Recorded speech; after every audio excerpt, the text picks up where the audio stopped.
السلام علیکم یا علیہ صلاۃ اللہ خیر مدد۔ امید ہے تمام مومنین خیر وافیت سے ہوں گے اور داہ مالک آپ سب کو اپنی حفظ و امان میں رکھے۔ سامعین اور ناظرین، انتہائی تعجب کی بات ہے کہ ہمارے لیا بکھر میں ایک ذاکر اہل بیت ذاکر مرزا عاشق لوٹیاں والا، انہوں نے ایک اچھا قدم اٹھایا کہ میں اپنے علاقے میں بین الحرمین بناؤں گا، لیکن مجھے افسوس ہوا کہ اس پر بہت سے لوگ تنقیدی پوسٹیں کر رہے ہیں۔ بہت سے لوگوں کا یہ کہنا ہے کہ اسے روکا جائے، بہت سے لوگوں کا یہ کہنا ہے کہ جی اپنے بچوں کے لیے روزگار بنا رہے ہیں۔ تعجب کا مقام ہے۔ اور پھر بہت سے لوگوں کا یہ کہنا ہے کہ جب یہاں پہ شبیہ بین الحرمین بنا دی جائے گی تو پھر جو اصل بین الحرمین ہے اس کی تڑپ کم ہو جائے گی۔ سامعین اور ناظرین، سب سے پہلے تو میں یہ عرض کرنا چاہوں گا، پوری تاریخ میں ہماری احادیث کی کتابوں میں کہیں پر کوئی ایسا فرمان معصوم موجود نہیں کہ آپ بین الحرمین کی شبیہ نہیں بنا سکتے۔ اگر تو کسی معصوم نے منع کیا ہوتا پھر تو یہ تنقیدی لوگ اپنی تنقید جاری رکھ سکتے تھے، لیکن سامعین گرامی کا ایسا کوئی فرمان ہمیں نظر نہیں آتا۔ اور دوسری بات، بہت سے علاقوں میں دیکھیں آپ، جیسے کہ ریاض حسین رتوال نے اس نے ایک شبیہ بنائی ہوئی ہے، اسی طرح سندھ کی سرزمین بھی آپ دیکھیں کربلا کا نقشہ بنا ہوا ہے، اسی طرح بہت سے علاقوں میں اس طرح کی شبیہات دکھائی دیتی ہیں۔ جامع تو صاحب الزمان میں جائیں تو وہاں پر بہت ساری شبیہات مقدسہ آپ کو نظر آئیں گی۔ شبیہات بنانے سے جو بندہ انکار کرتا ہے وہ بندہ شیعت میں داخل کیسے ہو سکتا ہے؟ اور مجھے اس بندے کے ایمان پر تعجب ہے جو بندہ یہ کہے کہ جی شبیہ بین الحرمین کو دیکھنے کے بعد تڑپ ختم ہو جائے گی۔ بھئی آج ہمیں کوئی زائر ملتا ہے، ہم زوار کو دیکھ کر کہتے ہیں کہ آپ بڑے خوش قسمت ہیں، کاش اللہ ہمیں بھی کربلا لے جائے۔ آج ہم کربلا سے آنے والا علم پاک دیکھتے ہیں تو ہم علم چوم کے کہتے ہیں کاش ہمیں بھی مالک کربلا لے جائے۔ تو بھئی کربلا کی شبیہات اور تبرکات دیکھنے کے بعد تڑپ زیادہ پیدا ہوتی ہے۔ وہ بندہ شیعہ کیسا کہ جو شبیہ بین الحرمین کو دیکھنے کے بعد اس کی تڑپ ختم ہو جائے، اس کی چاہت ختم ہو جائے، یہ ہو ہی نہیں سکتا۔ اور دوسری بات، شبیہات سے ہٹ کر ہمارا دین ہی نہیں ہے، پورے کا پورا دین اسلام شبیہات کے گرد گھوم رہا ہے۔ سامعین گرامی کا اب پوچھیے ذرا کیسے بھلا، میں آپ کو بتاتا چاہوں۔ سامعین گرامی کا ہمارا جو یہ علم پاک ہے یہ بھی شبیہ کہلاتا ہے۔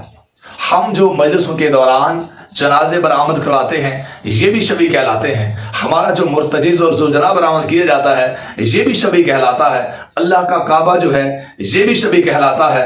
ابھی آگے ذی الحج آنے والی ہے، قربانی کا دمبا جو ذبح کیا جاتا ہے یہ بھی شبیہ کہلاتا ہے۔ جو تابوت برآمد کیے جاتے ہیں یہ بھی شبیہ کہلاتے ہیں۔ سامعین گرامی کا آپ شبیہات سے ہٹ کر جائیں گے تو کہاں جائیں گے؟ اگر ایک مسجد بنی ہوئی ہے، کوئی اسی کی کاپی اسی کا نقشہ بناتا ہے تو کیا اس سے دوسری مسجد کی تڑپ ختم ہو جائے گی؟ سامعین گرامی کا یہ ایک جاہلانہ اور تعصب کی بنا پر کچھ لوگ ایسی پوسٹ کر رہے ہیں۔ کچھ لوگوں کا ایسا رویہ یقین مانے شیعت کے لیے نقصان دہ ہے۔ اب اس سے ہرگز یہ مراد نہیں کہ جی یہ کسی روزگار کے لیے بنایا جا رہا ہے۔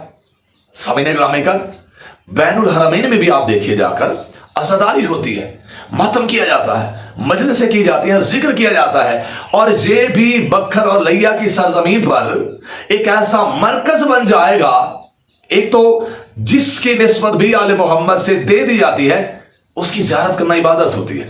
جیسا کہ علم پاک بظاہر ہم کپڑا بازار سے ہی لے آتے ہیں، لیکن جو ہی اس کے نسبت علم سے ہو جاتی ہے ہم اسے چومنا عبادت سمجھتے ہیں۔ ایک تو یہ عبادت گاہ بن جائے گی، دوسرا یہاں پہ عزاداری کو فروغ ملے گا، یہاں پہ ماتمی آئیں گے، عزادار آئیں گے، ذکر ہوگا، ماتمداری ہوگی، مجالس ہوں گی، ایک مرکز بن جائے گا۔ تو یہ بہت اچھا قدم ہے، اور سلام ہے اس سید زادے پر جنہوں نے 5 ایکڑ رقبہ دیا ہے، سید امیر آباد صاحب نے۔ اس سید زادے نے 40 کنال رقبہ دیا ہے، اس نیت سے کہ عبادت ہوگی، ذکر ہوتا رہے گا۔ سامعین گرامی کا تو تعصب کی عینک اتارے، باقی علاقوں میں جہاں جہاں شبیہات کا اہتمام ہوا، لوگوں نے بنوائی ہیں، تو وہاں تو کسی نے اعتراض نہیں کیا۔ آج اگر ذاکر مرزا عاشق لوٹیاں والا یہ قدم اٹھا رہا ہے تو آپ تنقید کیوں کر رہے ہیں؟ آپ کو غصہ کس بات کا آ رہا ہے؟ آپ کو پریشانی کس بات کی ہو رہی ہے؟ آپ کو تو خوش ہونا چاہیے کہ آپ زیارت کریں گے، آپ وہاں جائیں گے، آپ ماتم کریں گے، عزاداری کریں گے، ذکر ہوگا، ایک مرکز بن جائے گا۔ تو یہ کوئی ایسی اس میں پریشانی کی بات نہیں ہے کہ اس سے تڑپ کم ہوگی، تڑپ زیادہ ہوگی. مومن کے دل میں تڑپ زیادہ ہوتی ہے. یہاں قصر زینب بنا ہوا ہے بکر کی سرزمین پر، تو کیا اس کی زیارت کرنے کے بعد جناب زینب سلام اللہ علیہ کی مزار کی زیارت کرنے کی تڑپ کم ہو جاتی ہے؟ کیا وہاں لوگوں نے جانا چھوڑ دیا ہے؟ سامعین گرامی کا یہ فقط لائنی کی وجہ سے کچھ لوگ ایسا کہہ رہے ہیں. در حقیقت ایسا کچھ نہیں. میں سلام پیش کرتا ہوں ذاکر مرزا عاشق لوٹھیاں والے کو جنہوں نے یہ قدم اٹھایا، اور میں سلام پیش کرتا ہوں سید امیر عباس صاحب کو جنہوں نے 5 ایکڑ رقبہ بھی اسی مشن کے نام کر دیا ہے.